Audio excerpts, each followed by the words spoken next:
La jeunesse, le premier événement olympique sur le sol africain. Mesdames et messieurs, merci d'accueillir très chaleureusement le président du Sénégal, Monsieur Bassirou Diomaye Faye.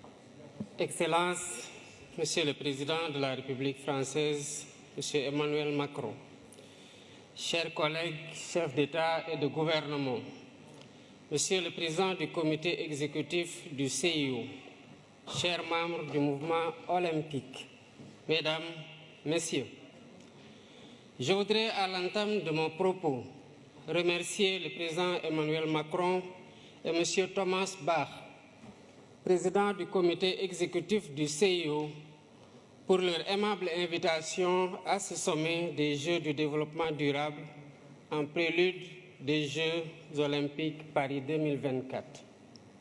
J'adresse à la France, pays hôte, et au mouvement olympique mes meilleurs vœux de succès pour ce rendez-vous de l'excellence sportive mondiale et de la fraternité humaine.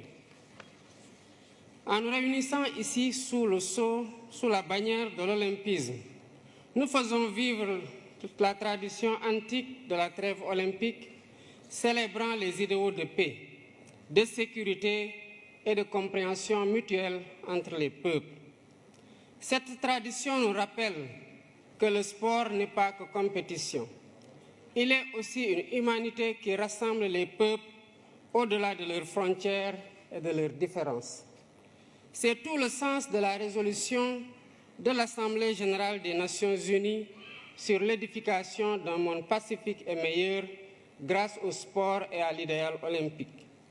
Cependant, force est de constater que l'idéal olympique est aujourd'hui mis à rude épreuve par la tragédie de la guerre, de la violence sous toutes ses formes et des inégalités sans cesse croissantes au sein et entre les nations.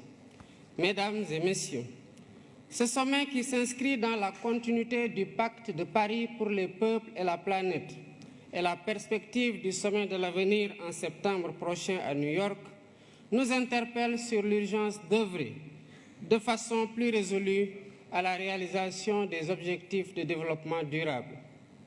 Inspiré par l'idéal olympique, notre rencontre devrait sonner le réveil des consciences sur les inéquités persistantes d'un ordre mondial historiquement dépassé. Si nous voulons que les choses changent, il nous faut changer les règles du jeu. Je pense à l'évasion fiscale, aux congés fiscaux abusifs et aux autres flux financiers illicites qui privent nos pays de ressources vitales au financement du développement. Je pense à la question lancinante du traitement juste et équitable de la dette ainsi qu'au système de notation biaisé sur l'évaluation du risque concernant l'Afrique. Je pense aux conditions inéquitables de la transition énergétique, quand certains partenaires interdisent le financement à l'étranger de sources d'énergie fossiles, y compris le gaz, alors qu'ils continuent d'utiliser eux-mêmes des sources beaucoup plus polluantes comme le charbon. Je pense à l'architecture de la gouvernance économique, politique et financière mondiale, héritée de la Seconde Guerre mondiale, dont la composition des organes et le processus de décision ne reflètent plus les réalités de notre temps. À maintes reprises et à juste titre, le secrétaire général des Nations Unies a alerté sur le risque de fragmentation d'un système international obsolète et non inclusif. À l'évidence, un système qui perpétue le statu quo et ignore les besoins légitimes de sa grande majorité crée les germes de sa remise en cause et la recherche de voies alternatives. La mutation du groupe des BRICS en un sud global plus large montre à quel point le système international est contesté et combien il urge de le réformer pour le rendre plus inclusif, plus juste, plus transparent dans l'intérêt compris de tous. La réforme est possible si nous y mettons la volonté politique nécessaire. Excellences, Mesdames et Messieurs, dans 2 ans, le Sénégal accueillera le premier événement de l'olympisme en Afrique avec les Jeux olympiques de la jeunesse. C'est un honneur que nous partageons avec notre continent. Merci au président Thomas Bach et merci aux membres du CIO pour le choix unanime porté sur le Sénégal pour abriter ce rendez-vous historique de la jeunesse mondiale. Conformément aux engagements convenus, nous préparons l'événement en tenant compte de 3 impératifs. D'abord, la co-construction entre l'État, le CIO et le Comité national d'organisation sous la conduite dynamique de M. Mamadou Diagne Ndiaye, président du Comité national olympique sportif sénégalais. Ensuite, la maîtrise des dépenses publiques en privilégiant la réhabilitation et la mise à niveau d'infrastructures existantes pour abriter les compétitions. Enfin, le suivi renforcé des questions de sécurité, d'hébergement, de transport, de restauration et de santé, entre autres. Je remercie le CIO et tous les partenaires qui nous accompagnent pour faire cette première de l'olympisme en Afrique une fête de la jeunesse du monde et une réussite collective dont nous serons tous fiers.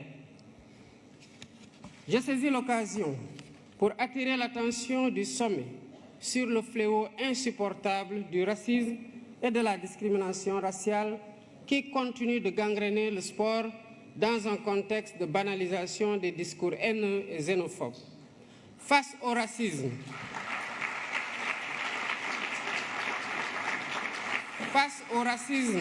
et à la discrimination raciale, nous devons rester debout et intransigeants.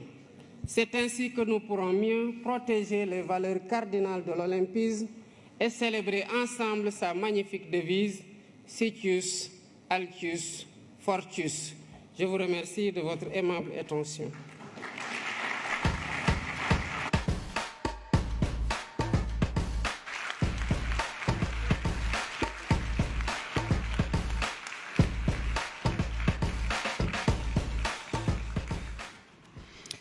Merci, Monsieur le Président. Pour clôturer